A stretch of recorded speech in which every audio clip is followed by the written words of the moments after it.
Well, we do have a few minutes left for the book of Acts. Let's look at Acts chapter 22. The Apostle Paul, standing on the steps of what could be called the Fortress Antonia.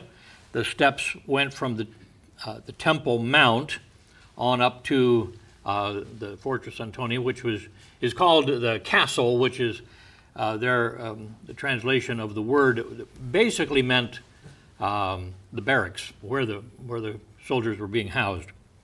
And while he's there, he asks in the Greek language, he asks the leader, Lysias, if he could speak to the people. And this led to him saying, "What, you can speak Greek? I thought you were that rebel Egyptian that had led a big mob here earlier." And he says, no, I'm a man of Tarsus. So then he turns to the people and in the Hebrew language speaks to them, and they thought he was this Gentile guy who was telling people don't worship God according to the Jewish way. So that got him quieted for a while, and he then gives them his testimony. Well, at that point, we see the response of the Jews and the Romans. First is the collapse of the calm, fury expressed verbally, and they gave him audience unto this word, where he said that Christ told him to depart and go preach to the Gentiles. And that, they didn't like that. Then lifted up their voice and say, "Away with such a fellow from the earth, for it is not fit that he should live." Fury expressed violently, and they cried out and cast off their clothes and threw dust in the air, a sign of intellectual displeasure. You see. The captain's command, a cruel examination ordered. The chief captain commanded him to be brought into the castle and bade that he should be examined by scourging, that he might know whereof they cried so against him. He says, well, he's telling one version of the story, but why would they be so upset with him that they want him to die for talking to people like me, Gentiles? So we'll beat it out of him. Then a cautious exception offered, and as they bound him with thongs, Paul said unto the centurion that stood by, "Is it lawful for you to scourge a man that is a Roman and uncondemned?" Well, those are the magic words. Bound him with thongs. This word bound is made of the word stretch and forward. So you have to have a picture of what was going on here. They tie him with these leather thongs to stretch him out over something or stretch him between things. And so they're preparing him in this posture for the beating. And often one person standing on one side, one on the other, and they take turns whipping him with something that would really hurt or cut the skin, so on. The word "for" comes from the use of the dative case, could also be translated "with," and the thongs has the definite article indicating the thongs were the whips. So they are ready to stretch him forward with the leather whips, probably. Stretched him forward for the thongs. The captain's concerned. Now this changes everything because he's a Roman citizen. This means in that day and age that he had every right of, as if he were born in Rome, and they were the privileged people of the empire. So the report communicated, when the centurion heard that he was a Roman and uncondemned, he went and told the chief captain, saying, "Take heed what thou doest, for this man is a Roman." The Roman citizenship. Then the chief captain came and said unto him, "Tell me, art thou a Roman?" He said, "Yea." The root of citizenship. The chief captain said, "With a great sum obtained I this freedom." Paul said, "But I was freeborn." Where he was born, that was included the Roman citizenship. I was freeborn is literally, I was even born. I achieved this by being born. And then the risky consequences. Then straightway they departed from him, which should have examined him. You understand, examined as beating him bloody. And the chief captain also was afraid after he knew that he was a Roman, because he had bound him. Even that was forbidden. Examined is anatazo, meaning literally tested upon, implying torture. So the idea of torture to make him tell them what they wanted. Now we find the next scene is Paul standing before the Sanhedrin. This is the Jewish leader council. We see the Sanhedrin meeting and the righteousness perverted and the scrutiny of Paul. On the morrow, because he would have known the certainty whereof he was accused of the Jews, he loosed him from his bands, and commanded the chief priests and all their council to appear, and brought Paul down and set him before them. So council is Sanhedrin, the Greek word Sanhedrin. And we see the smiting of Paul, Paul's innocence reported. Paul, earnestly beholding the council, said, Men and brethren, I have lived in all good conscience before God until this day. Again, council is Sanhedrin. Paul's illegal rebuke. And the high priest Ananias commanded them that stood by him to smite him on the mouth. Ananias, he is described as a revengeful and greedy tyrant. The history tells us this. History says he reduced the inferior priests to near starvation by defrauding them of their tithes, and sent his minions, those little yellow characters, to the threshing floors with bludgeons to seize the tithes by force. So he was stealing from the lesser priests. And Paul's indignant response, Then said Paul unto him, God shall smite thee, thou whited wall. Whited wall means you're a dirty wall, you just put white stuff over it and covered it over, you see. For sittest thou to judge me after the law, and commandest me to be smitten contrary to the law? So he calls him a name, and shall smite thee. Now, the words more strictly mean is about to smite. Now, the words may not be a curse, may it come upon you, but an unintentional, since he did not know that he was the high priest, he's going to explain that, an unintentional prophecy of punishment for his violent dealing. Because according to Josephus, in the attack of the Sicarii, we learned about the Sicarii, the assassins.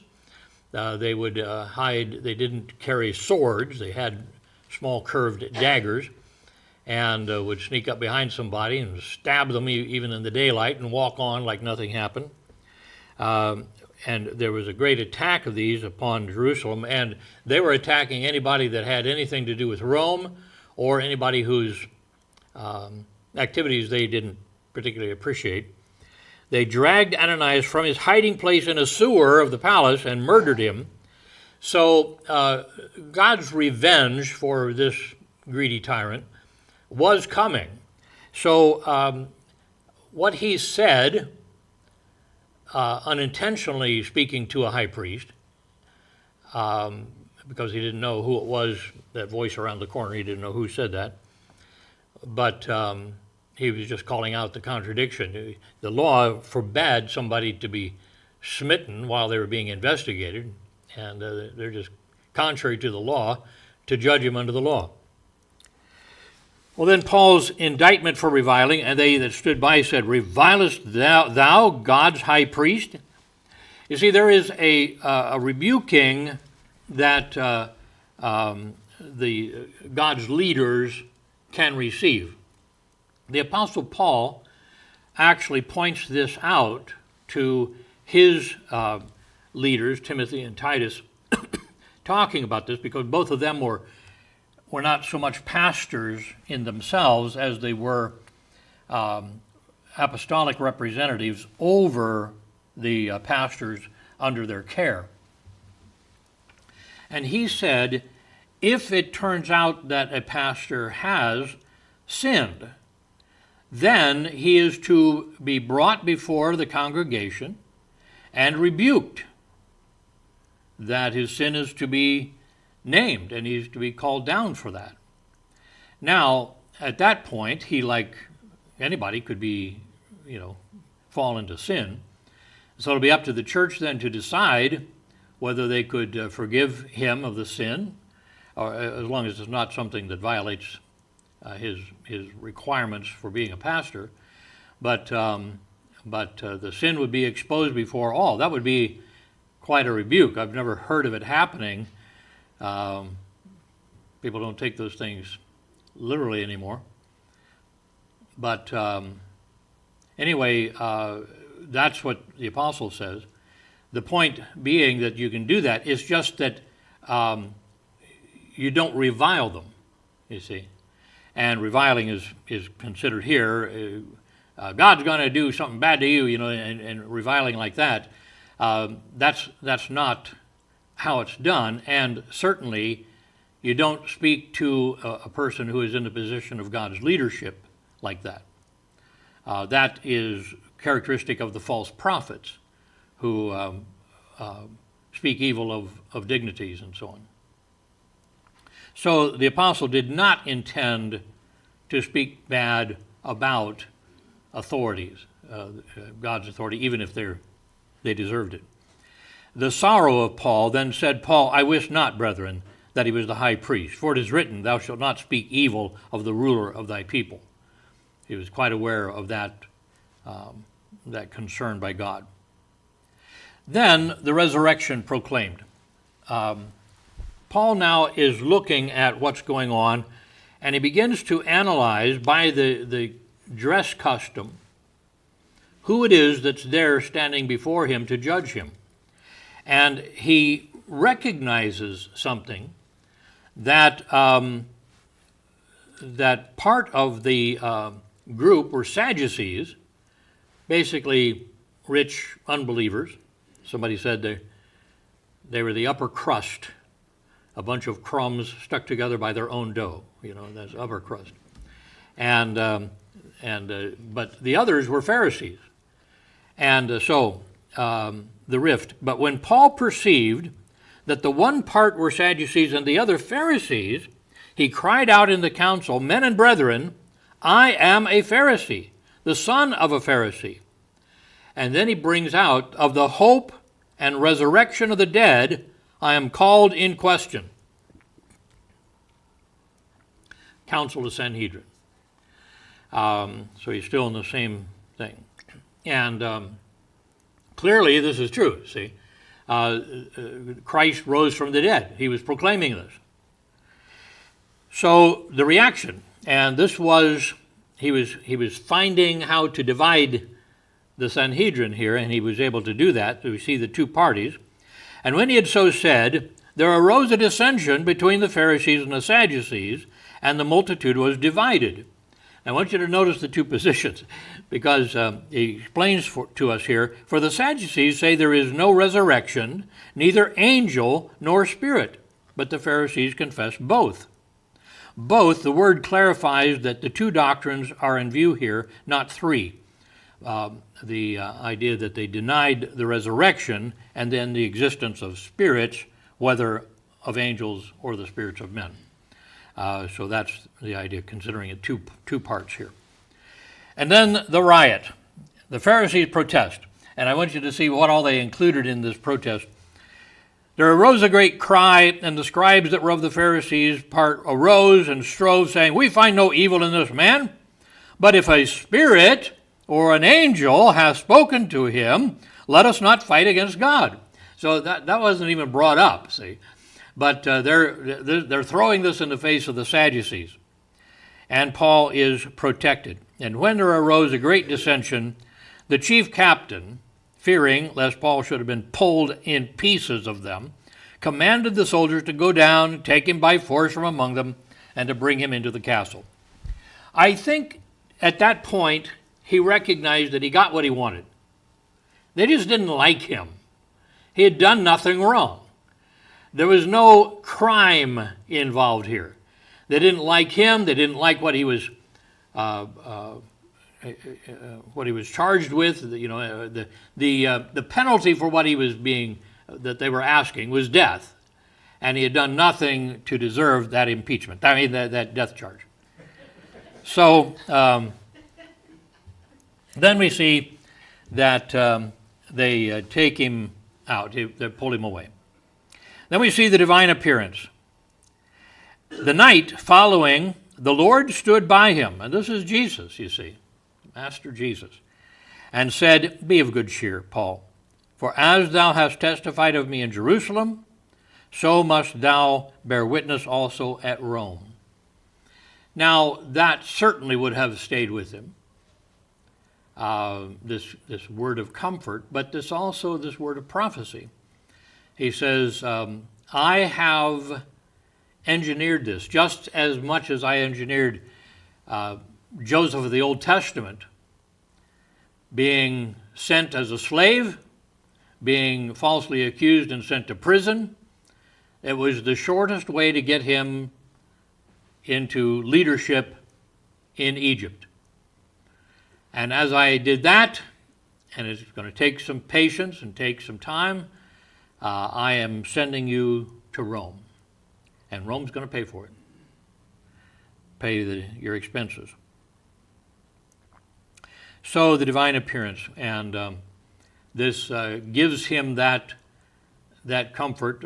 Everything's proceeding as God wants. I don't have to worry about this stuff. So. Now we find Paul's removal to Caesarea. Caesarea is one of the headquarters for the governor. The conspiracy, the plot was formed. And I know this is serious, and I know this is tough, but I just have to laugh every time I read this.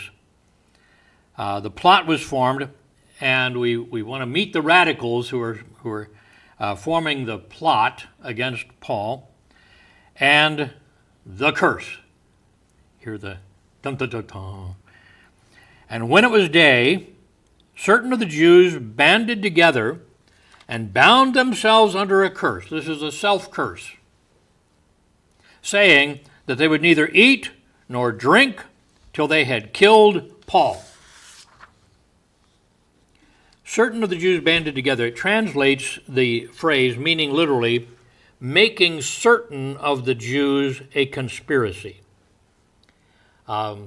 Making certain of the Jews a conspiracy. So certain of the Jews, the radicals, the people who want to stop this at all costs, they are going to waylay him and murder him.